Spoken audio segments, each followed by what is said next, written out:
without even having that hitch, you are sick. That means the family support is so very good, and family support is so very important. This social fabric is missing in America. That means these patients must not be having any purpose of living also. I think this social support system, this social fabric that we have in India is not seen out. लोग कहते हैं ठीक है America चले जाते हैं जी treatment कराने, बट आपने अमेरिकन का हाल देखा है क्या?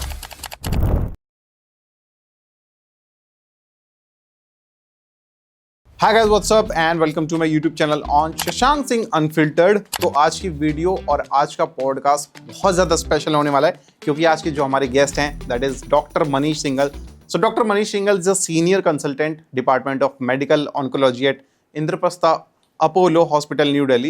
Dr. Singhal has more than 15 years of experience in medical oncology practice, and he has more than 19 international publications under his name and had been awarded the Best Exam Award at European Society of Medical Oncology in 2013. And his special interest is in treating breast cancer.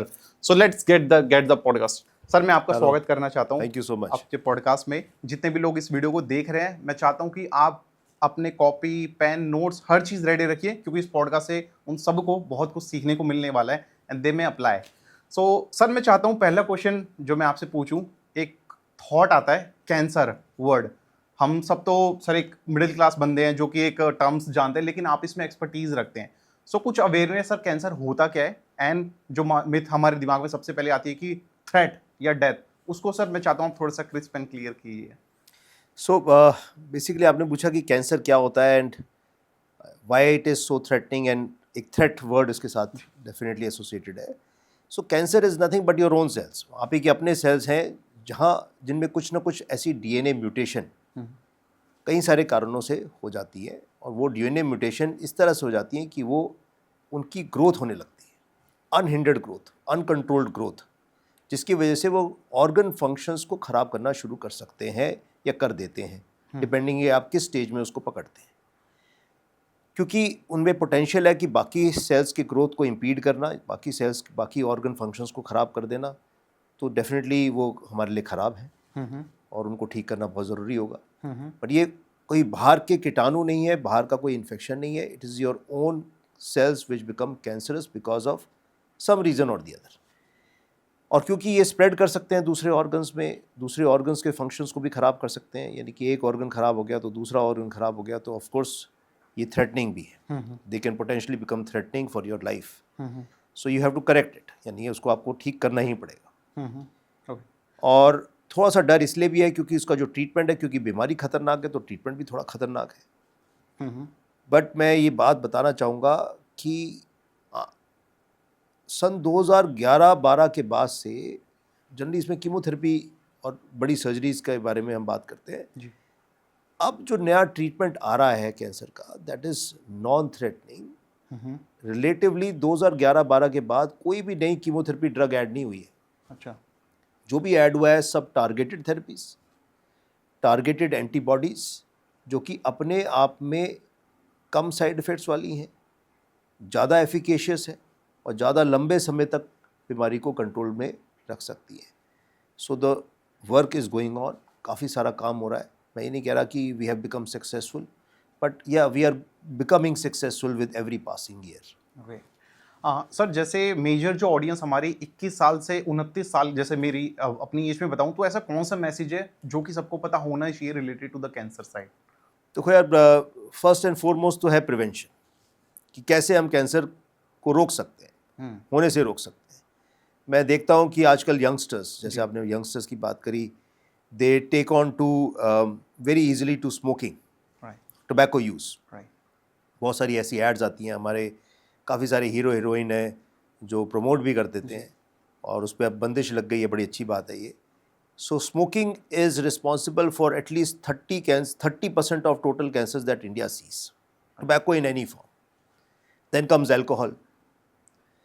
जब मैं यहाँ नोएडा में आया था सन 1992 में, एक भी pub नहीं था। अब तो शायद पब्स गिन भी नहीं पाओगे आप जी, इतने सारे पब्स हो गए, सारे भरे हुए हैं जी। आप कभी गलती से चले जाओ या उसके आसपास से गुजर जाओ तो देर ऑल मतलब running in profits. So that means that culture has come in. So people have started drinking. Alcohol is another major cause of cancer and cancer related deaths. Second, stress बहुत ज़्यादा हो गया है. सबको बहुत जल्दी अमीर बनना है, सबको बहुत जल्दी बहुत कुछ चाहिए. आपने मिडिल क्लास की बात करी थोड़ी देर पहले, और अब मिडिल क्लास से सब अपर क्लास बनना चाहते हैं, अपर क्लास से super upper class, and you have to become super rich, super fast. वो सुपर फास्ट वाला जो सुपर रिच बनने में कोई प्रॉब्लम नहीं है, but super fast super rich बनने में प्रॉब्लम है. So that is one factor जिसके लिए कहीं ना कहीं हम कुछ हद तक एथिक्स को भी कॉम्प्रोमाइज़ करते हैं, और कहीं ना कहीं उसका हमारे स्ट्रेस पे, हमारी साइक पे, हमारे सबकॉन्शियस माइंड पे इफेक्ट पड़ता है. शायद हम रियलाइज़ नहीं कर पाते. एक ये फैक्ट. दूसरा, इस हबड़ दबड़ में people have become very sedentary. काफ़ी बार ना लोग आते हैं मेरे पास, पेशेंट को कैंसर हो जाता है यंग एज में, कहते हैं जी मैंने कहा क्या हो गया, क्यों हो गया जी? कहते हैं जी स्मोकिंग करते थे सर, उसी से हुआ होगा. सर हमारे तो ताऊ चाचा करा करते थे, वो तो हुक्का पिया करते थे, 70-80 साल के हो गए. मैंने यार एक बात बताओ, वो एक गांव से दूसरे गांव कैसे जाते थे? कहते जी चल के जाते थे. कितने सर? 10 किलोमीटर चल लेते थे. मैंने तुम कैसे जाते हो? और कहते सर तो मैं तो ब्रेड लेने भी बाइक पे जाता हूँ. तो हो गया ना. So that means the previous risk factor has been undermined, the risk of smoking. So of course what he was telling is right, but that has been undermined, or has been balanced by extreme physical activity and endurance level. That's the reason they could survive one bad habit. But now we have so many bad habits. So sedentary lifestyle, no working out, stress कोई नहीं. 2-4 घंटे काम किया, फिर चबूतरे पे बैठ के आपने हुक्का कर लिया, लोगों से गपशप मारी, फिर गए, फिर थोड़ा सा घूम फिर के फिर सो गए. Early to rise, early to bed. That is what they used to do. But that is not the lifestyle today. So we are imbibing all the bad things and yet creating more bad things. That's the reason you get these outcomes. So ये सब चीज़ों से हमें बचना पड़ेगा. I think these are the lifestyle modifications. यही मेरा message होगा यंगस्टर्स को कि we have to go back to the roots, back to the basics. से ही हम इस कैंसर की प्रॉब्लम से बच सकते हैं. ये आसान तो नहीं है, but still not very difficult. Beautifully answered. So sir मेरे क्वेश्चन था कि स्ट्रेस, आज आपने जैसे बताया everybody is into the stress, तो अगर मैं 24 घंटे स्ट्रेस में अभी लोगों को देखता हूँ, तो बॉडी सर ऐसा क्या सिग्नल देना शुरू करती है? Because I am looking very normal, but back of the mind there are so many things going behind my mind. थोड़ी थोड़ी चीज़ों पे मैं सर फ्रस्ट्रेट कर रहा हूँ, इरिटेट हो जाता हूँ. सो बॉडी क्या सा सिग्नल देना शुरू करती है जिससे कि हम प्रिवेंट कर सकें आगे चल के वो एक बड़ा थ्रेट ना बन जाए? बहुत सारे फैक्टर्स आ सकते हैं. आपका रेस्टिंग हार्ट रेट बढ़ जाएगा. अगर आपका अमूमन एक रेस्टिंग हार्ट रेट रहना चाहिए 80 से नीचे, वैसे प्रेफरेबली 70 से नीचे resting heart rate. So you will have your resting heart rate above 80, तो समझ जाओगे आप थोड़े से स्ट्रेस में हमेशा हो. हार्ट रेट पता करना बहुत मुश्किल नहीं है. आप अपनी नब्स देख सकते हो. आजकल पल्स ऑक्सीमीटर कोविड के बाद सबके पास ही था, जेब में लेके घुमा करते थे लोग. So resting heart rate, blood pressure थोड़ा सा हाई रहना शुरू कर दिया. आप माइल्डली डायबिटिक हो गए. आप डाइट तो कंट्रोल कर रहे हो, बट स्ट्रेस को कंट्रोल नहीं कर रहे हो, राइट. आपका HbA1c जो कि 3 महीने की एवरेज शुगर है, वो 5.9, जो कि नॉर्मली 5 से नीचे होना चाहिए. बट अब कहते हो नहीं डायबिटीज़ तो नहीं है, चल जाएगा, अभी तो काम चल जाएगा. तो so all these small things start, you start finding out. जैसे अभी आपने मेंशन किया कि आपको जल्दी गुस्सा आने लग गया, आपको इरिटेशन होने लग गई, आप सो नहीं पाते, साउंड स्लीप ही नहीं आती. मतलब 7-8 घंटे की साउंड स्लीप जो आनी चाहिए वो नहीं आती. यू टेंड टू गेट बुरे सपने आने शुरू हो गए. So there will be lot of such indication, provided you pay heed to them. आप उसको तवज्जो दे रहे हो तभी आपको पता चलेगा वो इंडिकेशंस. अगर आप रोज़मर्रा की ज़िंदगी में इतने इन्वॉल्व हो कि शायद आप इनकी तरफ ध्यान भी नहीं दे पा रहे हो तो रहा है, but you are not paying attention to it. जी बिल्कुल सर, बिल्कुल सही बोले सर आपने. सर मैं पूछना चाहता हूँ, आपकी जो जर्नी है उसमें ट्रीटमेंट में सबसे चैलेंजिंग ट्रीटमेंट कौन सा रहा होगा? मैं सर थोड़ा सा प्रैक्टिकली जानना चाहूँगा इस पर. नहीं देखो यार, ऐसा कोई जनरलाइज तरीके से नहीं बोला जा सकता. मतलब सारी ट्रीटमेंट थोड़े थोड़े चैलेंजिंग होते ही है. I am a chemotherapist. मैं सर्जरीज नहीं करता, मैं रेडिएशन नहीं करता, but most of the time you end up treating cancer patients with chemotherapy, and chemotherapy अपने आप में चैलेंजिंग होती है. Challenging, see whenever you treat, सबसे बड़ा चैलेंज है कि रिस्पॉन्स आए ना आए, राइट. ये सबसे बड़ा स्ट्रेस फैक्टर हमारे लिए. So everybody who gets treatment, उनको लगता है कि यार अब तो बात बननी तो चाहिए ही, but that is not, that is beyond your control. आप you can not guarantee a response to everybody. अगर आप 10 लोग को ट्रीट करते हो तो 5 to 6 will be good responders, and 2 will be average, and 2 will be non responders. And ये यहाँ का स्टैटिस्टिक्स नहीं है, ये इंटरनेशनल स्टैटिस्टिक्स है, ये सब जगह होगा. सो सबसे पहले तो रिस्पॉन्स आ जाए, क्योंकि जो भी आदमी ट्रीटमेंट लेता है वो कहता है यार टॉक्सिसिटी हुई कोई बात नहीं, बट मैं ठीक होना चाहिए. बिल्कुल. और अगर आप नॉन रिस्पॉन्डर हो तो आप ठीक नहीं हो रहे हो, ये सबसे बड़ा स्ट्रेस. और दूसरा है कि भाई सारी कीमोथेरेपीज़ के अपने एक साइड इफ़ेक्ट्स हैं, बट किसी किसी पेशेंट में एक्सेप्शनल साइड इफ़ेक्ट्स भी हो सकते हैं. This is also beyond control. मैं इसका सिंपल सा एक आपको एग्जांपल दूंगा, आपको सारी बात समझ में आ जाएगी. जी. लोग ड्रिंक करते हैं तो काफ़ी लोग करते हैं, जो नहीं करते हैं वो शायद नहीं जानते होंगे, बट जो नहीं करते हैं वो भी जानते होंगे कि किसी को 2 पैक में चढ़ जाती है, किसी को 10 में भी नहीं चढ़ती. सही. But this is based on a enzyme which is present in the liver, which is genetically monitored, मतलब genetically controlled. somebody is a fast metaboliser, यानी कि उनकी एसिटाल्डिहाइड डिहाइड्रोजनेज एंजाइम जिससे अल्कोहल पचती है, वो फास्ट मेटाबोलाइजर्स होते हैं. उनकी जेनेटिकली वो एंजाइम ज़्यादा होती है लीवर में. और कुछ लोग स्लो मेटाबोलाइजर, जो स्लो मेटाबोलाइजर है उसका 2 में काम हो जाता है, और जो फास्ट मेटाबोलाइजर उसका 10 में भी. Same way this is called as pharmacogenomics. एक ही ड्रग से किसी को एलर्जी हो जाती है, किसी को नहीं होती. सो उसी तरह से किसी को कीमोथेरेपी से ज़्यादा साइड इफ़ेक्ट हो जाते हैं, किसी को कम होते हैं. तो साइड इफ़ेक्ट्स मैनेजमेंट भी एक प्रोटोकोलाइज्ड है. But the good thing about medical science इतनी तरक्की कर चुकी है कि सारी की सारी ट्रीटमेंट अब बहुत प्रोटोकोलाइज्ड है. कभी कभी अनहोनी हो जाती है, बट जनरली ये this is not very common. So it's very calculated, very mathematical treatment nowadays. Sir मेरा क्वेश्चन है कि अगर हम कीमोथेरेपी के बारे में बात कर रहे हैं, मैंने देखा कि बहुत सारे सेलिब्रिटीज़ इंटरनेशनली क्यों चला जाता है, क्या इंडिया में उतनी एक्यूरेसी नहीं मिलती होगी या ट्रस्ट फैक्टर नहीं होता सर उनका? तो उनके अपने चैलेंजेस होते हैं. हमारे पास 2 सर्वाइवर्स हैं आज, and they are good time survivors and they have done very well. So I think we will have to ask them कि वेदर दे थिंक कि उनकी जर्नी में उनको कहीं डेफिशिएंसी ऐसी लगी कि जिसकी वजह से उनको लगता है कि वो बाहर चले जाते तो थोड़ा और अच्छा ट्रीटमेंट मिल सकता था या बेटर मिल जाता. बट आई थिंक सेलिब्रिटीज़ का बाहर जाना एक मजबूरी भी होती है. मेरा ऐसा पर्सनल मानना है कि it may be a peer pressure, कि आप बाहर नहीं जा रहे हो तो शायद आपके दिन अच्छे नहीं चल रहे हैं. फॉर एग्जांपल, अगर आप रोल्स रॉयस नहीं चला रहे हो, सारी सेलिब्रिटीज़ के पास रोल्स रॉयस है ही, तो एक पीयर प्रेशर है कि उनको रोल्स रॉयस में बैठना पड़ेगा, बिकॉज बाकियों के पास है तो आपको भी, जैसे आपके पड़ोसी के पास अगर अच्छी गाड़ी है तो आपको भी लेनी पड़ेगी. सो एक पीयर प्रेशर भी है. और मुझे लगता है कि यहाँ पर उनकी प्राइवेसी काफ़ी ब्रीच हो जाती है. The paparazzis are after their life. For example, Sanjay Dutt को बीमारी हुई, आज संजय दत्त ने छींक मार दी, आज संजय दत्त को उल्टी हो गई, आज वो थोड़े थके थके चलते हुए नजर आ रहे थे हॉस्पिटल में जाते हुए. This is too much. This become a news basically. हाँ, this will become a news, and he wants his own personal time, and that is not correct if he were to take treatment in India. So the paparazzis which are after their life and they get into their personal life, which I think they need some exclusivity from that. So they are forced to go to US or other places to take treatment.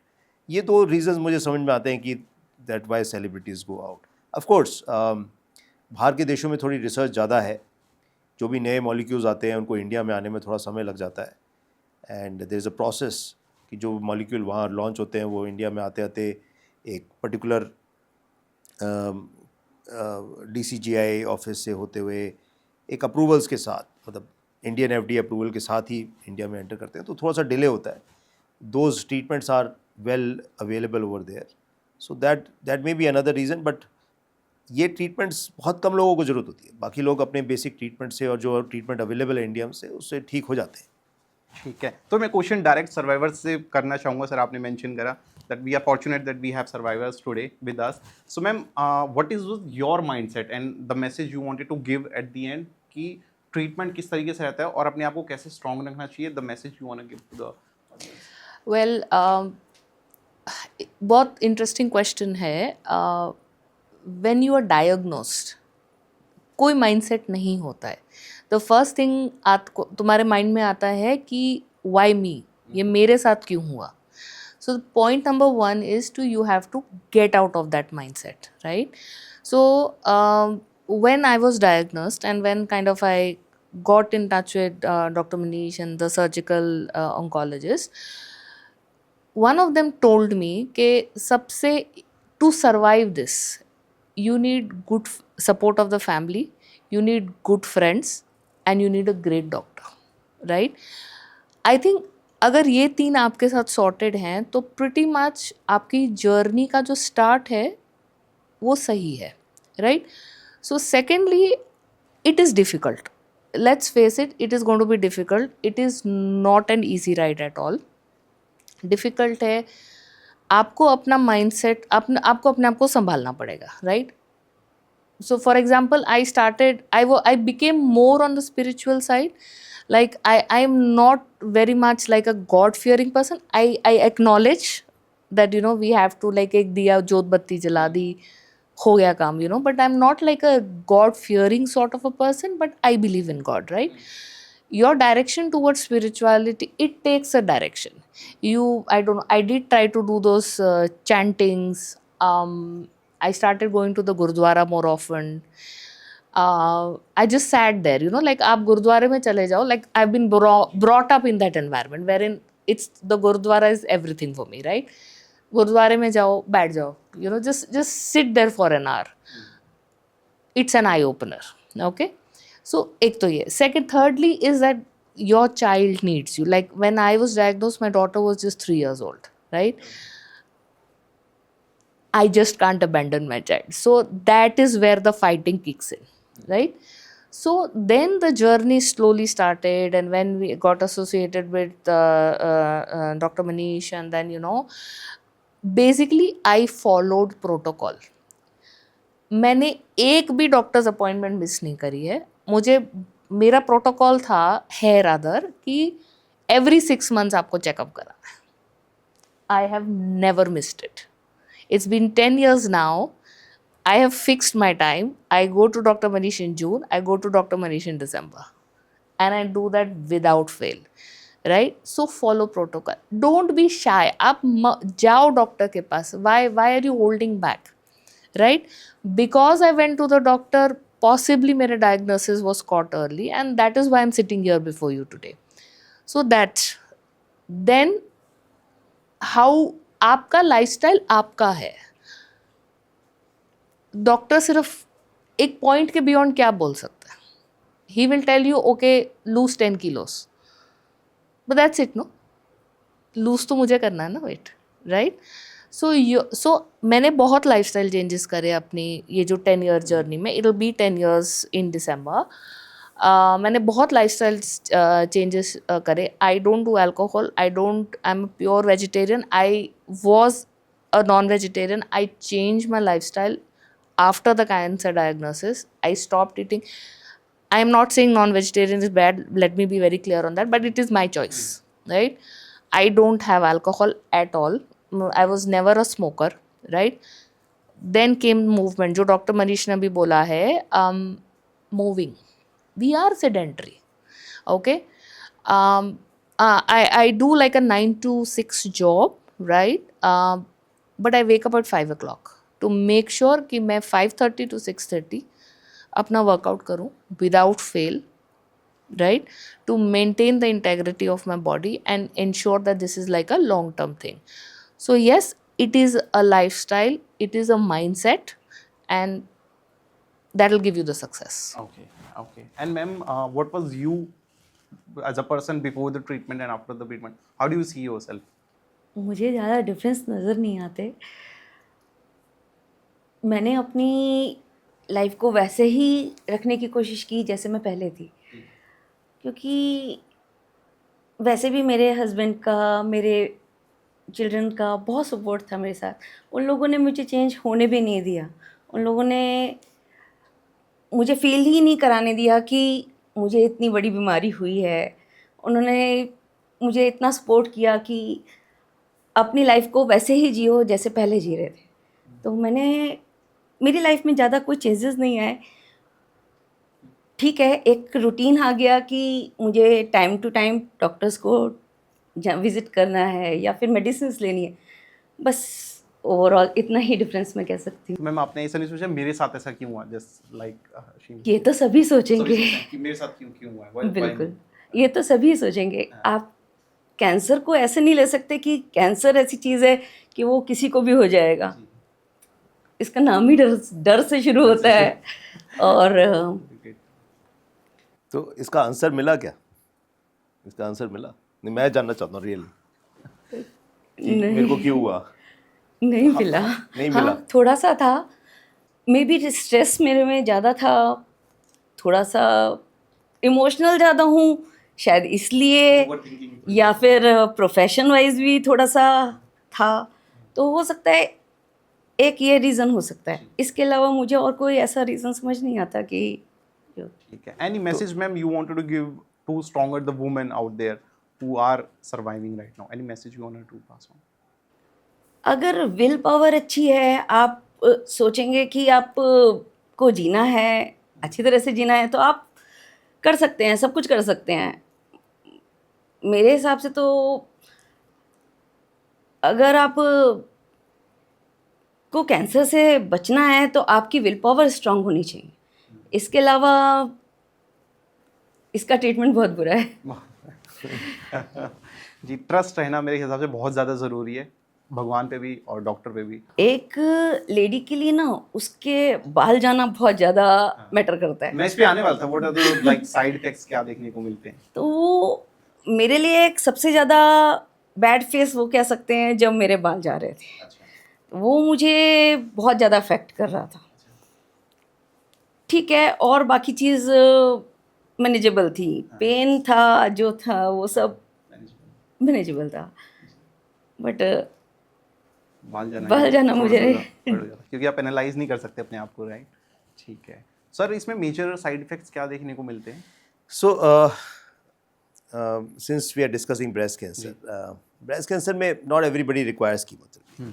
If you are able to detect very early, so early detection is also very key in breast cancer at least.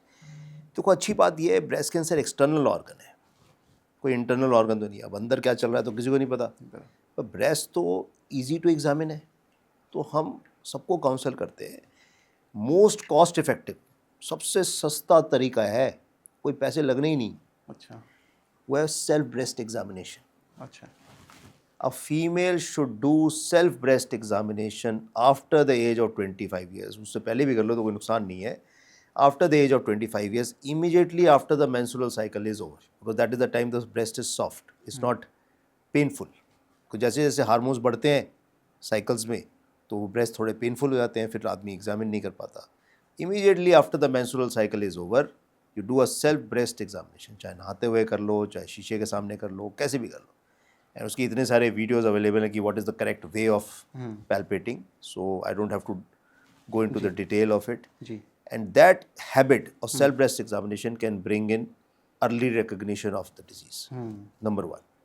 Number two, अगर आपको कुछ abnormal लगता है, हो सकता है abnormal ना हो, 90% चांस है वो एबनॉर्मल होगा नहीं, आपको लग रहा है कि मेरे को सेल्फ ब्रेस्ट एग्जामिनेशन में कुछ गांठ सी नज़र आ रही है, don't shy to go to a doctor and get it examined, preferably a breast surgeon और a oncologist. Many times I hear stories that हम गए तो जनरली फीमेल किसके पास जाती है, gynaecologist. They are most comfortable gynaecologist के पास जाती है. ऑफ कोर्स थोड़ा सा एक ऑपोजिट सेक्स का थोड़ा सा एक फियर फैक्टर भी होता है, व्हिच आई अंडरस्टैंड. उनको लगता है नहीं ये थोड़ा सा घरेलू एडवाइस मिल जाएगी and this and that. But gynaecologist कई बार self breast examination sometimes they are not able to do, और they are not able to, and they push it under the carpet, कुछ नहीं होगा कुछ नहीं होगा. कई बार पेशेंट्स मेरे पास आते हैं, of course with all due respect to all the gynecologists, they say कि यार हमने तो गायनेकोलॉजिस्ट को दिखाया था, दे कंप्लेन, और उन्होंने डिटेक्ट नहीं किया, देखो ये कैंसर बढ़ गया. फिर बड़ा बुरा लगता है कि मेरे ही कुलीग के बारे में ऐसा बोला जा रहा है, ये ठीक नहीं है, शायद उन्हें कर लेना चाहिए था. सो मुझे लगता है कि परहैप्स दे आर नॉट, या तो all gynaecologist should get trained in self breast and have that index of suspicion, right. अगर आप what the mind doesn't know, the eyes doesn't see, ये एक कहा जाता है ना. So that means they are not trained. how could they miss it? They should not have missed it. So please palpate the breast of the patient. अगर आपको कुछ doubt लगता है भाई अल्ट्रासाउंड करा लो, कितने में होता है? 1500 रुपये में तो अल्ट्रासाउंड हो जाता है। मैमोग्राफी लिखने में क्या जाता है? सिर्फ हाथ लगा के ये मत बोलोगे कुछ नहीं है। If you are in doubt तो यार just get this investigation. So breast mammography and an ultrasound breast will catch. A good breast mammography के अंदर एक स्कोरिंग सिस्टम आता है जिसको हम बोलते हैं BIRADS scoring, right? Breast imaging radiology assessment scoring system होता है। अगर बायरेड स्कोर हाई है, 4 या 4 से अधिक है, तो आपको बायोप्सी और एफएनएसी करानी ही है।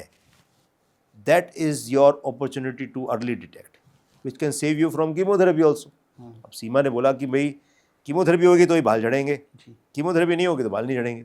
Stage 1 cancer, breast cancer will likely not require chemotherapy, only surgery, only radiation therapy, smaller surgery, you get away without chemotherapy, खर्चा कम, output ज़्यादा, and you are saved from the ill effects of chemotherapy. 90% chance, 80% chance that you will not require chemotherapy if you early detect. So एक तो success बढ़ गई, दवा कम लगी, side effect कम हुए, खर्चा भी कम हुआ, आउटपुट भी ज़्यादा हो गया। Because of early detection. Early detection. So early detection is the key. Cell breast examination, mammography, ultrasound breast. ये 3 चीज़ें हैं जिससे you can early detect breast cancer. Sir मैं कीमियोथेरेपी जैसे आपने मेंशन करा, मैं कुछ क्वेश्चंस करना चाहता हूँ। एक मिथ है, कोई भी यूजर जाके उसके बारे में गूगल पे देखता है, यूट्यूब पे देखता है, बहुत अच्छी इमेजेस नहीं देखने को मिलती है। जैसे आपने मेंशन भी करा कि थ्रेट सामने दिख जाता है, तो आप, मैं चाहता हूँ वो मिथ थोड़ा सा सर क्लियर करिए about the chemotherapy. So chemotherapy has been a very integral part of cancer treatment and it has resulted into great improvement in survival. So यहाँ since हम breast cancer की बात कर रहे हैं, I'll take you back into history in 1970. हम 1970 से चलते हैं। 1970 में कोई कीमोथेरेपी नहीं थी। Surgery was only mainstay of the treatment followed by radiation. There was no chemotherapy. No chemotherapy available. drug ही नहीं थी कोई। तो 5-year survival rate, 5-year survival rate means जो 5 साल जी गया, वो ठीक हो गया, 30% था। आज हम बैठे हैं 5-year survival rate of 90% in breast cancer, right? Early stage, मैं अर्ली स्टेज की बात कर रहा हूँ, मैं स्टेज 4 की बात नहीं कर रहा। 90% की। अब भाई सर्जरी में क्या इम्प्रूवमेंट हो जाएगी, राइट? सर्जरी ठीक है, अब एनेस्थीसिया बेटर हो गया, स्कार कम आता है, you can do breast preservation surgery, but surgery, the premise of surgery is to remove the disease. Right. अब सर्जरी तो यही है ना। अब सर्जरी में क्या इम्प्रूवमेंट? सर्जरी बेहतर करने से तो इम्प्रूवमेंट सर्वाइवल का नहीं हो, तो 30 से 90% की जर्नी कैसे हुई? तो मैं ये समझाता हूँ ओपीडी में बैठकर। So the first drug which came with first chemotherapy in 1970 was CMF chemotherapy. 12 महीने चलती थी, 12 महीने कीमोथेरेपी चलती थी, राइट? 12 cycles of CMF। तो सर्वाइवल उन्होंने रैंडमाइज्ड कंट्रोल क्लिनिकल ट्रायल किया। 500 वुमेन को 250 को कीमोथेरेपी दी, 250 को सर्जरी के बाद कीमोथेरेपी नहीं दी। तो survival improve from 30% to 50%, 20% gain हो गया। फिर आई एक ड्रग एड्रियामाइसिन साइक्लोफॉस्फेमाइड। अब तब तक 1980s तक this became a standard of care कि CMF तो 12 महीने देनी है। अब उन्होंने सिर्फ 6 महीने कीमोथेरेपी दी एड्रियामाइसिन साइक्लोफॉस्फेमाइड। अब CMS से उसको कंपेयर किया तो सर्वाइवल 10% और बढ़ गया। CMF वाले आर्म में 50% रह गया और AC जिसको मिला उसको 30%, दैट रेड कलर ड्रग जो जिसकी वजह से बाल जरूर चले जाते हैं। फिर आई एक new drug called as taxanes class of drug. अब उन्होंने क्या किया, अब यार AC को थोड़ा और कम कर दिया। AC इज एड्रियामाइसिन साइक्लोफॉस्फेमाइड, दवाइयों के नाम है, और उन्होंने रैंडमाइज स्टडी करी, अब टैक्सिन और जोड़ दिया। तो 500 लोगों को AC मिला, 500 लोगों को AC फॉलोड बाय T मिल गया। तो सर्वाइवल इम्प्रूव बाय अनदर 10%, 70% हो गया। अब उन्होंने भरपूर कोशिश करी, उन्होंने एक और दवाई जोड़ दी, जेमसिटाबिन, टॉक्सिक कर दिया दवाई को, शायद और सर्वाइवल बढ़ जाए। केपसिटाबिन जोड़ दी, कुछ नहीं हुआ। तो नहीं, ऐसा नहीं है कि वो होते ही चला गया। फिर उन्होंने सोचा, दिमाग लगाया, यार अब क्या करें। उन्होंने पहले कीमोथेरेपी को हम एवरी 3 वीक्स देते थे, फिर उसको उन्होंने कंप्रेस कर दिया प्रोटोकॉल, एवरी 2 वीक्स दो, और कुछ सपोर्ट सिस्टम बढ़ा दो ताकि ब्लड काउंट्स वगैरह ना गिरे। तो वो ग्रोथ कॉलोनी स्टिमुलेटिंग फैक्टर, उसके ऊपर एक बहुत बड़ी स्टडी हुई, इसका नाम था CLGB 9741। अब उन्होंने उस स्टडी को जब उसके रिजल्ट्स देखे तो उसमें 8% सर्वाइवल रेट और बढ़ गया। अच्छा। So it became 78%। फिर कुछ पर्टिकुलर ड्रग्स ऐसी आई कुछ कीमोथेरेपीज को सर्जरी से पहले करने लग गए क्योंकि उनको समझ में आ गया कि ब्रेस्ट कैंसर एक डिजीज़ नहीं है, it is different type of disease. कुछ एग्रेसिव हैं, कुछ नॉन एग्रेसिव हैं, कुछ इंटरमीडिएट हैं। तो जो एग्रेसिव टाइप थे उनमें कुछ ड्रग्स को ऐड किया गया, पहले ऑल कमर्स को ऐड कर रहे थे। तो धीरे धीरे करते करते सर्वाइवल रेट्स और 2-4%, 5-5% बढ़कर आज 85-90% के करीब सर्वाइवल रेट्स हैं, 80 to 90%। Very successful rate traditional from tradition. So chemotherapy, अब आ गए हम उसी बात पे कि so this is not a journey of 1 year 2 years की भाई कीमोथेरेपी करना। From 1970 to 2025, 55 years have elapsed. More than 1 lakh women have participated in clinical trials across the world in the name of scientific progress, when they did not know at the time of randomization that they are going to the worst arm or to the better arm. So we have to pay respect to these 1 lakh women over last 55 years, जिन्होंने 55 साल में इतनी 1 लाख औरतों ने अपने आप को offer किया साइंटिफिक प्रोग्रेस के लिए, जिसकी वजह से आज जो हम बोलते हैं वो हम इतनी डंके की चोट पे बोलते हैं, वो इसीलिए तो बोलते हैं क्योंकि इतने लोगों ने अपनी आहुति दी है। Right. It is not a journey of 1 year. It is not a journey of, it is a sacrifice of so many women. That we could do clinical trials, we could do participate in clinical trials, and we could generate this amount of level of evidence. ये उसकी तरह नहीं है यार कि आपने प्रयोगशाला में टेस्ट किया और आपने कोरोनिल को ओके कर दिया, कोई रैंडमाइज कंट्रोल क्लिनिकल ट्रायल नहीं हुआ।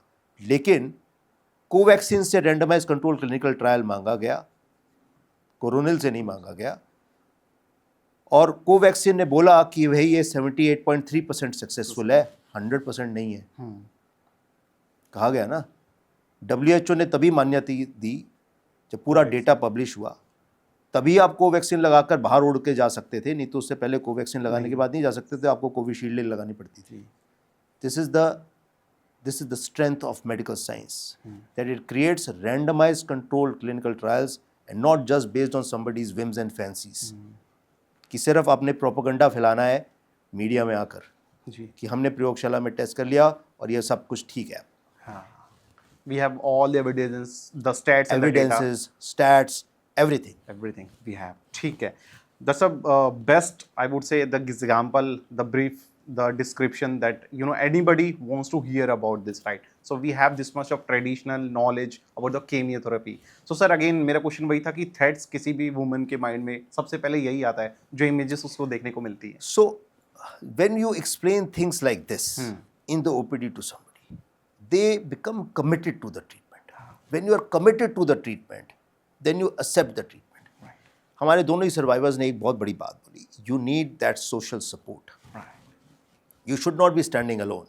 ये एक ऐसी लड़ाई नहीं है जो आप अकेले लड़ सकते हो, आपको अपने सपोर्ट सिस्टम का सहारा चाहिए होता है। कई बार ऐसे ख्याल शायद आते होंगे, मुझे नहीं पता, मतलब दे कैन से कि यार क्या करना है, लड़कर छोड़ देते हैं, लेट्स लेट इट गो। भगवान पे शायद गुस्सा भी आता होगा, ऐसे कुछ ख्याल आते होंगे, फ्रस्ट्रेशन होती होगी, but sometimes you have to fight that journey. I think Rimple said a very important point that she could not have abandoned the child. So I heard that. So that was giving her the strength to fight it out, because you have to get okay not for just yourself but also for the child. So she was driving that strength from the child. And Seema said one thing, that उनकी family ने उनको पता ही नहीं लगने दिया कि आप बीमार हो. That means the life could just carry on without even having that hitch कि you are sick. That means the family support is so very good, and family support is so very important. I think this social support system and this social fabric that we have in India is not seen outside. If you go to the US, लोग कहते हैं ठीक है America चले जाते हैं जी treatment कराने, बट आपने अमेरिकन का हाल देखा है क्या? ठीक है, वहाँ पर ना कॉलेज के स्टूडेंट ड्यूटी देते हैं, उनको उनका खर्चा मिलता है कि ये एल्डरली के यहाँ एल्डरली होम्स हैं, वहाँ पर जाके रह लो, क्योंकि उनके बच्चे तो रहते नहीं साथ में उनके. ठीक है, this social fabric is missing in America. That means these patients must not be having any purpose of living also. If you don't have any purpose of living, why would you put up a fight against it? So she had the purpose of living. She had her child, which was giving her the strength to fight it out. But ये purpose of living तो शायद America में missing है। आप दवाइयाँ कितने भी तरीके की बना दो, लेकिन आपके पास आपको ले जाने के लिए, अस्पताल ले जाने के लिए, वो दवाई लगवाने के लिए आपके पास कोई सहारा ही नहीं है, तो ऐसी दवाई का फ़ायदा क्या होने वाला है? जी, और ये दवाई Emotional लगेगी attachment is कैसे? missing, right. लगेगी भी कैसे? ठीक है sir. So I think we must weigh the strength of Indian community, the social fabric which joins us together, which keeps the family together. This is also a very important part in fighting this disease. Okay, best. So ma'am, जैसे आपने mention करा, where do you see the Indians according to their life style, according to their sleep schedule, how much are they into the zero at the stage, like आगे चल के उनको threat मिलने वाला है या फिर देख सकते हैं अपने आप को? Because you also see, sir ने मेंशन करा, again we are moving very fast but people they ignore the science, so how much do you relate? Actually, I do a lot. So, for example, जहाँ मैं like I work, where I work, it's largely the Gen Z at a lower rung, you know, the front line, so to speak. Great people, great guys, but कभी कुरकुरे खा रहे हैं, आपके 4 बजे chips आ रही हैं, ठीक है, नीचे चाय पी रहे हैं 3-4 कप, राइट? और अगर पूछो कि वेट गेन क्यों हो रहा है, मुझे PCOD है, ओके, राइट? सो उठ रहे हैं 8 बजे, तैयार होके 9 बजे ऑफिस पहुंच जाते हैं, यू नो, काम कर रहे हो 7 बजे तक, 8 बजे तक काम कर रहे हो, घर जा रहे हो, राइट? वीकेंड पे आपकी पार्टीज हो रही हैं, like I said, enjoy it, not a problem. I mean, who am I to judge anybody? But सीढ़ियाँ चल लो, लिफ्ट मत लो. Like I actually give this advice to a lot of them कि why are you taking the lift? It's just 3 floors, na? Why don't you climb the stairs up and down? You know. So the point is, my concern is mostly that we are becoming very sedentary. आप हिलते ही नहीं, ठीक है, आप चलते नहीं हो, workout करना तो दूर की बात है, आप चलते ही नहीं हो, आप वॉक ही नहीं करते, आप चेयर पे बैठते हो, वापस जाते हो, घर जाते हो, लेट जाते हो, टीवी देखते हो, right? So that needs to change. आप टाइम निकालो, right? You go out, you do your socialising, एक यू नो, बट मॉडरेशन में करो. That's what my version on this is. Ideally stop having alcohol is my advice. ठीक है, नहीं हो सकता, बट आप उसको कट डाउन करके आप उसको मॉडरेशन में करो, right? Why do you want to smoke? आप क्यों is do you want to make a statement? मतलब आप you suppose to be cool by smoking? नहीं, यू आर नॉट. तो smoking ideally no, like zero. So you just try that out, because at 20, at 25 आपको body में indication नहीं मिलेगा. Possibly 30 में आपको माइन्यूट इंडिकेशन मिलेगा. I don't know, maybe your lower back is paining, or maybe your something is paining somewhere, or maybe suddenly the heart has skipped a beat. वो इतने small indications आएंगे, आपको पता नहीं चलेगा. So another message जो मैं बोलना चाहती हूँ is listen to your body. Sometimes there is pain, there is aches, there is some stress in the body जो constant है, जो nagging है, ignore मत करो, डॉक्टर के पास जाओ, seek medical attention. In all probability it won't be, it will be nothing, कुछ नहीं होगा, पर seek medical attention. Take the medical practitioner's advice. आप डॉक्टर नहीं हो, आप एक्सपर्ट की एडवाइस लो. That's my two bit on this. And question मैं आपसे पूछना चाहूँगा, जैसे आप मेरे ख्याल से बेस्ट एग्जांपल होंगे इसको आंसर करने, how to find a good doctor और अ ग्रेट डॉक्टर. या आपने कैसे लुक आउट करा था? Because they people who are in Mumbai, they people who are in Bangalore, right, in other areas the audience are there, so how what the indication they should see? वैसे मैंने है ना एक डॉक्टर ने ट्राई किया था. मैं फोर्टिस भी गई थी, मैं अपोलो भी गई थी, और पर मुझे सबसे बेस्ट डॉक्टर मनीष लगे, और वो मेरी बेस्ट चॉइस थी. अगर मुझे मेरे ट्रीटमेंट में हेल्प जो पूरी मिली है वो डॉक्टर मनीष से मिली है. उन्होंने भी मुझे कभी फील नहीं होने दिया कि आप इतना बीमार हो, आप ये हो. नहीं, बस नॉर्मली सब कुछ चल रहा है और नॉर्मली ही सब कुछ हो गया. तो मुझे वैसे डॉक्टर इसमें सबसे ज़्यादा बेस्ट पार्ट जो प्ले करते हैं डॉक्टर ही प्ले करते हैं, और मेरे डॉक्टर बहुत अच्छे थे। ठीक है सर, सर्वाइवर्स के साथ कितना इमोशनली अटैच होना चाहिए और कितना नहीं, मैं को आपसे पूछना चाहूँगा। वो फंसा रहा है। सो नहीं, I think I like to answer this question by saying when you see a patient, what I do, I don't know what others do, but when you see a patient, you have to be, first of all, in command of the situation. You should not be ऐसे कर लेते हैं, वैसे कर लेते हैं, हाँ ये भी कर सकते हैं. You have to be in command. And how do you be in command of it? You have to be very knowledgeable. You have to be up to the mark. You have to be up to date. When you are well read and you know what you are doing and you know that this is the correct and you believe the science that you practice, then you are obviously in command, right?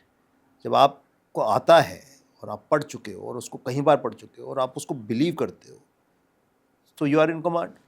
So I think patients seek doctors who are in command of the situation. But you don't have to be rude.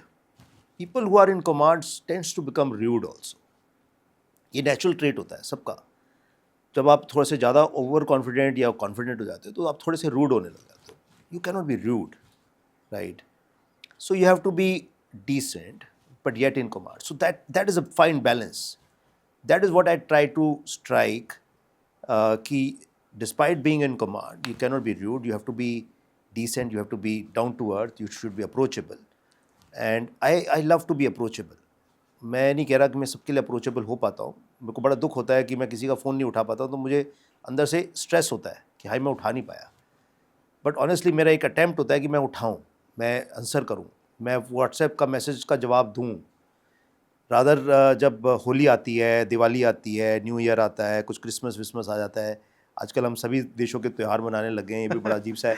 तो your WhatsApp gets filled up with so many messages and your important messages gets buried. तो I have to put a मैं WhatsApp के ऊपर डाल देता हूँ that the WhatsApp is inundated with lot of Diwali messages, so important message may be missed, please don't blame me. So I try to be in connect with them. I try to store their numbers with their name, with their disease, so that मैं recall कर सकूँ, मेरे को recall करने में समय ना लगे. So I think being approachable, being reachable, because doctor is your only point of contact. हमारे यहाँ ना हेल्थ केयर सिस्टम थोड़ा अलग है. So doctor is the centre stage. अगर आप अस्पताल में बिस्तर नहीं मिल रहा तो भी डॉक्टर जिम्मेवार है, जबकि मैं अकेला डॉक्टर नहीं हूँ. And I am equally helpless, but I can not tell this to the patient. I tell him okay I will try, मैं एक और फ़ोन कर देता हूँ बिस्तर के लिए, बिस्तर मिल जाए. But you are at the centre stage. कुछ और गड़बड़ हो गई, कुछ बिलिंग में एरर हो गया, कुछ भी हो गया, तो you are at the centre stage. You have to accept that. So some doctor start feeling bad about it. I also use to feel bad कि यार मेरे को क्यों फ़ोन कर रही है, इसमें मैं क्या कर सकता हूँ, मेरा काम थोड़ी ना है. But then over a period of time, I realized that this is actually your job, because your patient is hooked to you and you have to be responsible for everything. No, not responsible, but at least help them out. So I think these are two factors. Now, इस पूरे के पूरे जो मैंने कहा उसमें emotional connect कहाँ आया? So you are emotionally connected, but not to the extent that you start grieving with them. Then you are never in command of the situation. So you have to have that distinction or that line drawn that you can't grieve with the patient. You may grieve inside, you feel bad from inside, you feel stressed जो वो ठीक नहीं हो रहे होते, आपको stress होता है, आप रात को ख्याल आते हैं. आजकल मेरा एक पेशेंट थोड़ा सा ठीक नहीं चल रहा और मैं कल सो ही नहीं पाया. मुझे कभी सीटी स्कैन आ रहा है दिमाग में, कभी बायोप्सी आ रही है, कुछ आया जा रहा है, तो I am not able to sleep. So emotional connect है तभी तो नहीं हो रहा ना. बिल्कुल डिसकनेक्ट होता तो होता. और सो emotional connect, but you cannot grieve. You have to draw that line. You cannot grieve it, because then you are never in command, because you have to take certain decisions which are difficult to take. You have to do that risk taking capacity will only increase if you are in command. So I think that line has to be drawn, and over a period of time आपको वो समझ में आ जाता है वो line कैसे draw होती है और कैसे होती है. विद एक्सपीरियंस आ जाता है. सर, जैसे आपने मेंशन करा, अभी बहुत सारे ऐसे मेडिकल स्टूडेंट्स भी हैं जो इस पॉडकास्ट को देख रहे हैं. सो आप अपनी जर्नी एक्सपीरियंस से उनको क्या मैसेज देना चाहेंगे? ये मेरा बड़ा पर्सनल टेक होगा, खैर, but not to say that it is coming out of, it's based on my own experience. So I think doctor बनना आसान नहीं है, बहुत मुश्किल काम है। एंड ये डिस्क्लेमर आपको पहले से पता होना चाहिए जब आप, if you choose to become a doctor, it's a very long journey, you have to have lot of patience, जिसको हम आजकल ROI कहते हैं, रिटर्न ऑन इन्वेस्टमेंट, वो नहीं मिलने वाला। ठीक है, वो मिलेगा बहुत साल बाद। If you have to become a good doctor, you have to be very, you have to specialize and super specialize also. You have को 6 साल की MBBS करनी है, उसके बाद आपको NEET PG का एंट्रेंस एग्ज़ाम देना, जो कि बहुत डिफ़िकल्ट एग्ज़ाम होता है। That means you have to be meritorious throughout your 6 years of medical career. Then you have to give a NEET PG entrance, which is very competitive. And then आपको उसको clear करके 3 साल की MD करनी है। उसके बाद आपको एक DM एंट्रेंस एग्ज़ाम देना है, या MCH entrance, super speciality entrance exam देना है, जिसकी अगेन बहुत कम सीटें हैं। It is again very competitive, और वो भी आप अच्छी जगह से करना चाहते हो। एंड देन उसके बाद आपको 3 साल की DM करनी है। तो आप सुपर डुपर इंटेलिजेंट हो, आपने इस दौरान शादी ब्याह भी नहीं किया, कुछ नहीं किया, सिर्फ पढ़ाई ही करते रह गए, तो 12 साल आफ्टर 12th क्लास, और अगर थोड़ा बहुत बीच में कुछ रिलैक्सेशन किया तो 14 साल तो मिनिमम, और ये भी तब जब आप बहुत मेरिटोरियस हो। So I could finish my career in 14 years, and जिसमें I got married also.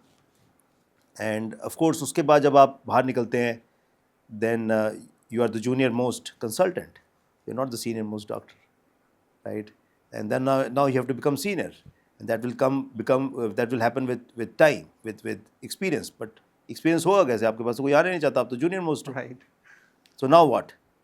You are thrown in the open market, and now you don't know what to do, because nobody wants to come to you. Right. So again, now comes command over your subject. If you are in command of your subject and you are well read, and you can articulate yourself very well, then patients will come to you.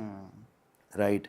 And gradually, if you keep doing good work, you stay connected with your patients, you give them that service that they want, that extra, that of course this has to come from your heart. This cannot be forced upon you, because अगर आप forced होके कर रहे हो तो आप थोड़े दिन ही कर पाओगे, ज़्यादा दिन नहीं कर पाओगे। So with that, you start becoming famous, and you start, patients want to seek you, and patient wants to come to you only, and then that is how you start getting ROI, maybe not in the form of ROI, but ROI is not just money. It also comes a lot of respect that you derive from your patients. So, and the love that they give you, and the respect that they give you. So it cannot be gauged by just monetary gains. It has to be gauged by the return of respect, the love, and also the blessings that you get throughout. So if you are made up for this type of an ROI, this much of hard work, and this much of prolonged hard work, I would say, consistent, prolonged hard work, then you are good to become a doctor. Okay. Best. And if you are not, and you think that, you better change. MBBS के बाद बहुत सारे ऐसे options होते हैं. And they should be always ready to change. Yeah, I mean, you can go into MBA, rule over the doctors. There, आज की date में मैनेजमेंट होल्ड स्वे in most of the hospitals.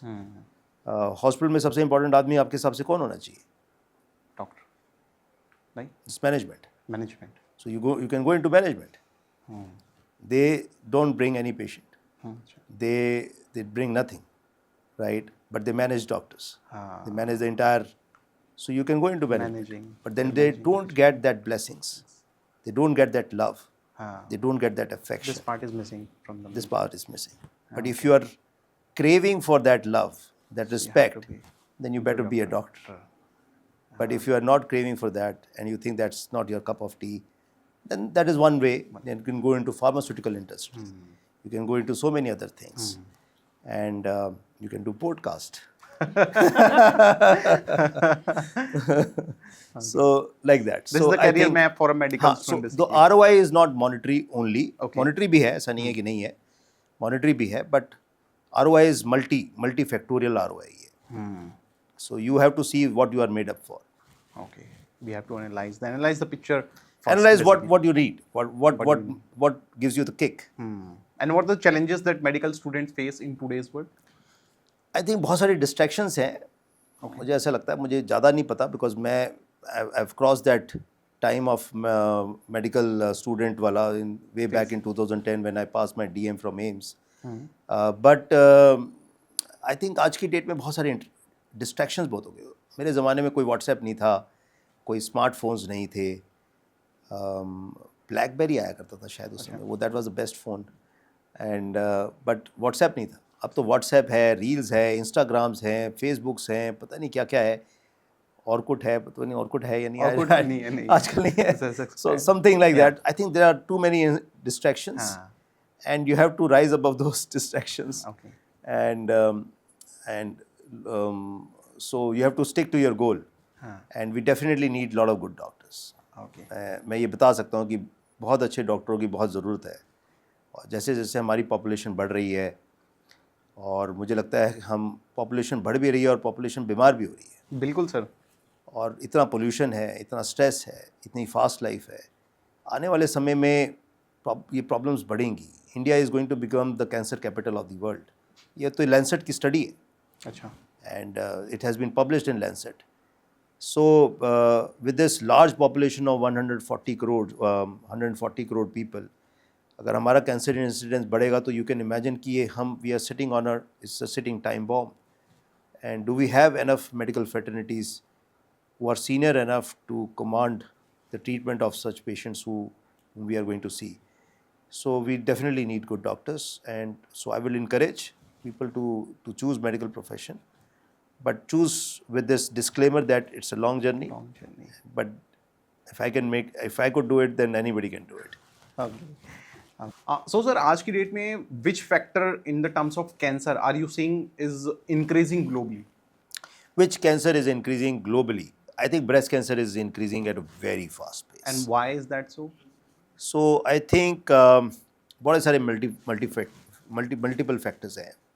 Smoking, alcohol are जो हम already discuss करें, sedentary lifestyle, obesity, ये तो 4 main है. तीसरा है लेट मैरिजेस, नो चाइल्ड, और child after the age of 30 years. अच्छा. ये तो बड़ा कॉमन है. आप कॉमन है आप इन दिल्ली सोच के देखोगे तो हाँ ऐसे ही तो होता है. ये तो होना भी चाहिए था, बट ऐसा नहीं होना चाहिए. सो बेसिकली ये तो हमें पता है कि breast is a hormone derived organ in the body. जब आप प्रेग्नेंट होते हैं तो हार्मोन्स वो बनने बंद हो जाते हैं.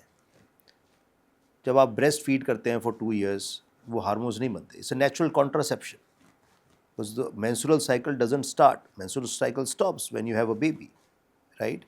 And when you are breastfeeding religiously, till the time you are breastfeeding, it's a natural contraception given by the Almighty, that your menstrual cycle will not start till the time you are breastfeeding well, right? So that means your hormones in the body get a break of 3 years.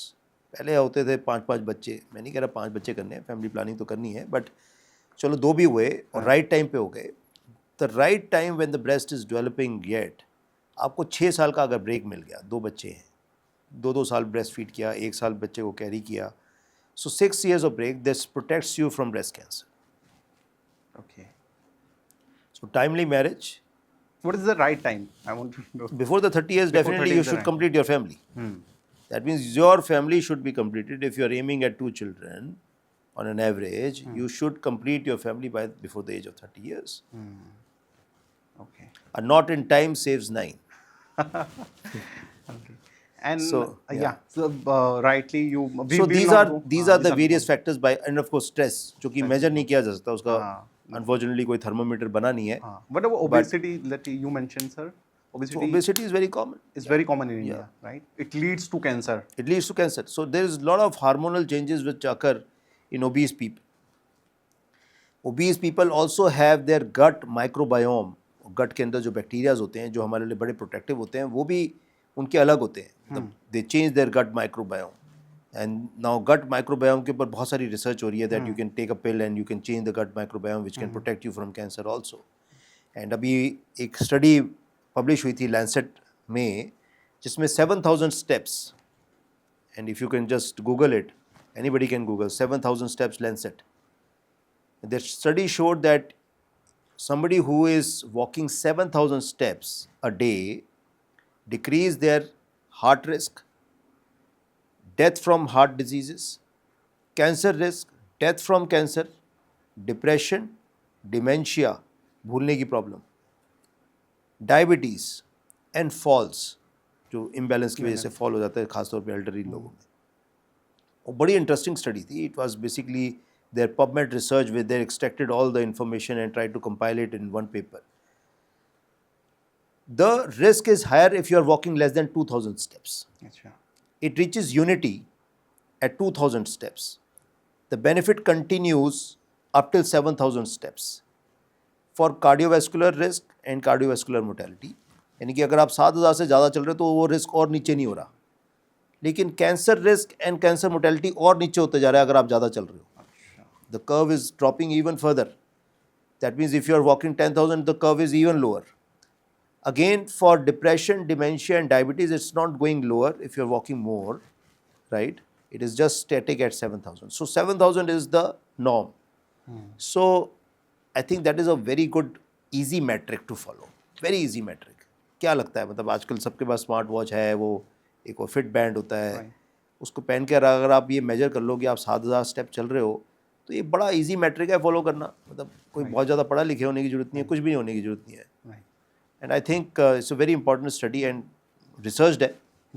So this is one thing that one can follow. इससे obesity भी कम होएगी, fitness भी बढ़ेगी और risk भी घटेगा. बिल्कुल sir. जितने भी audience I believe they all able to relate to this. एक क्वेश्चन था इंडिविजुअल किसी का पर्सनल, कि किसी का अनहील्ड पास्ट ट्रॉमा है, can it leads to be to this cancer in the future as well? मैं वुमेन को स्पेशली पूछना चाहूँगा कि किसी का अनहील्ड पास्ट ट्रॉमा. I think what you are referring to is fat necrosis or injury to Something the like breast, that. हाँ. or whether this can lead on to cancer or not. So, Well, is it- technical answer is no. No. Injuries do not lead. Injury किसको नहीं होती यार, मतलब injury तो सबको होती है. तो injury is not related to cancer. There is no such link. Okay. So what is the biggest misconception, अगर मैं पूछना चाहूँ कि मिसकंसेप्शन अभी सबसे बड़ा क्या है जो आप बरस्ट करें फॉर द कैंसर साइड?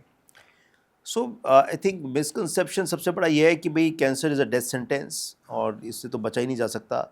एक बहुत बड़ा मिसकंसेप्शन है कि कैंसर हो जाए तो उसकी बायोप्सी नहीं करानी चाहिए, बायोप्सी करने से फैल जाता है. मैंने, और ये तो मतलब बहुत ही कॉमन है, मतलब कम से कम 10 से 15 मिनट मुझे लगते हैं पेशेंट को कन्विंस करने के लिए बायोप्सी कराने के. उसमें से भी मैं 80% सक्सेस रेट पे ही पहुंच पाया हूँ, मैं 100% पे नहीं पहुंच पाया हूँ अभी भी, क्योंकि 20% फिर भी नहीं कराना चाहते. मैं उनसे पूछता हूँ एक सवाल, यार एक बात बताओ, अगर ये सिर्फ बायोप्सी से ही फैलता है तो फिर तो इसका ट्रीटमेंट बड़ा सिंपल हो गया. कैंसर के बारे में शक हुआ, घर जाके बैठ जाओ, कुछ भी मत कराओ, अब तो ये फैलना ही नहीं चाहिए. कहते नहीं सर वो तो फैलेगा ही. तो फिर बायोप्सी को क्यों आपने उसको इतना ज़्यादा आप हाईलाइट कर रहे हो? बायोप्सी तो कर ही सकते हैं फिर तो बायोप्सी से क्यों फैला?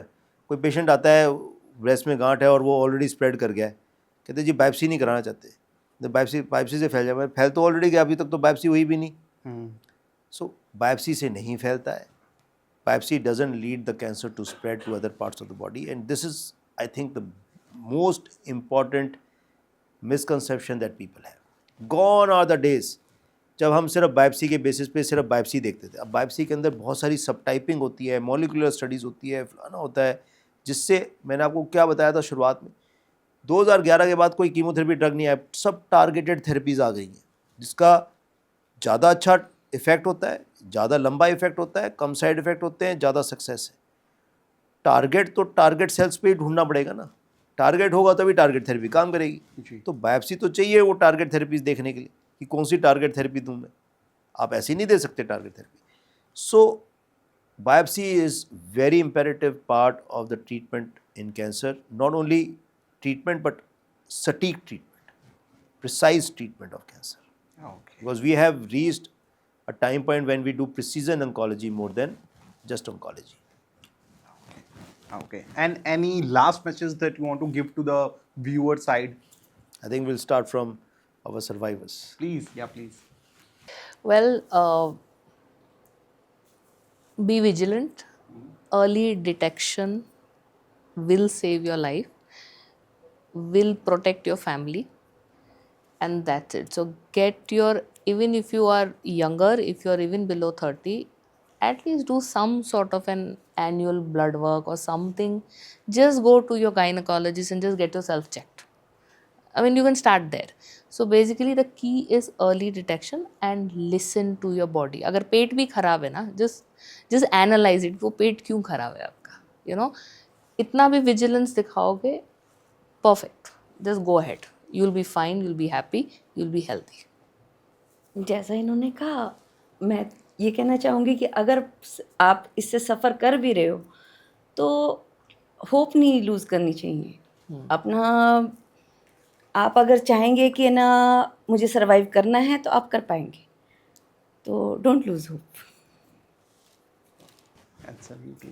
सो आई थिंक दोनों बातें बहुत इंपॉर्टेंट बोली सबने। एक तो being vigilant and don't be casual. Vigilant रहने में कुछ खास लगता नहीं है, and you have to just listen to your body, and I think that's a very clear message.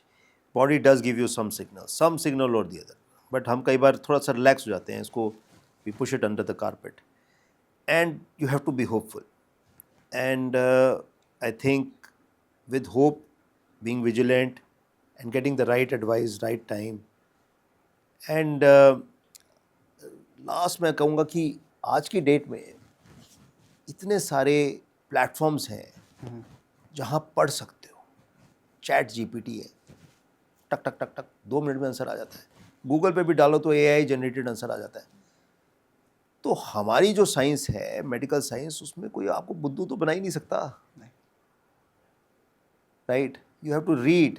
You can just cross-check whatever has been said. And so, where is the confusion then? Why to even doubt? Why to even doubt treatment? Because it can be easily, so very easily cross-checked. And last message दूंगा कि यार भाई, there is good treatment available. You don't have to run from pillar to post. The best place to take treatment is closest to your home. कुछ लोग कहीं बड़ी बड़ी दूर जाते हैं ट्रीटमेंट लेने, यहाँ चले जाते हैं, वहाँ चले जाते हैं। यहाँ का पेशेंट बॉम्बे जा रहा है, बॉम्बे का पेशेंट यहाँ आ रहा है। I don't think so, you do need to do all that. Good treatment is available, इतने सारे हॉस्पिटल्स खुल गए हैं, and good treatment is available everywhere. So closest to your home, where you can at least beat the stress of travel. Last not the least, get a good health insurance. कोई संजीवनी बूटी नहीं खा कर आया हुआ, ठीक है, and gate a good health insurance. और जो अक्षय कुमार कहते हैं ना, वो ऐड आती है जो, मुझे लगता है बड़ी अच्छी ऐड है वो, जिसमें वो बनकर आते हैं कौन से भगवान, पता नहीं, what ever. So I think it's very important. Don't blame when you get sick that the treatment is costly, right? Don't blame it. You want the best, you want to get okay, you want the least toxicity, and you want all that to come in the least possible package. ये कैसे हो सकता है ना? Not possible. और कितने दिन हो सकता है? किस कौन करेगा ऐसे, right? You want the best, so you got to give the best also. I'm not saying up. So take a good health insurance, a decent health insurance. आप देखो कि क्या ट्रेंड्स चल रहे हैं। मैं समझता हूँ with so much increase in medical development, and every medical development takes its cost, right? So ये सारे ट्रीटमेंट्स कॉस्टली इसलिए होते हैं क्योंकि इसमें बहुत सारा रिसर्च में पैसा लगा होता है, एंड आप उसकी कॉस्ट को नेगोशिएट नहीं कर सकते, क्योंकि जो ये बनाते हैं वो सामने तो नहीं दिखते कि आप थोड़ा कम कर दो भाई। तो अमेरिकन कंपनीज़ हैं, बड़ी बड़ी फार्मास्यूटिकल कंपनीज़ हैं। So I think taking a good health insurance, आज की डेट में अगर मैं NCR की बात करूं तो 20-25 lakh rupees of health insurance should be taken. And मैं ऐसा समझता हूँ, although I am not a chartered accountant और something, that if you increase the amount, it doesn't really increase the premium too much, and take it at the right time, when you are 20 or when you start earning, or 25 or whatever, because when you are young you get a cheaper health insurance, but when you get it at 50 years or 55 years and then you are obese also, and then your premium is higher, then you try to shrink the insurance amount, ये सब नहीं करना चाहिए। So keep fit, be informed, be vigilant, take a good health insurance, believe in yourself, be hopeful, and I think with good treatment, first of all, you should not fall ill, but in case you do, and you are not that lucky in that manner, then there are good people who will be able to treat you well, and you'll get better. Thank you so much sir, आज क्या time निकालने के लिए और इतने अच्छे podcast session के लिए मैं आपका थैंक यू सो मच बोलना चाहता हूँ from all the viewer side. जिन्होंने कुछ नया सीखा हो, and to all the survivors as well, thank you so much for this.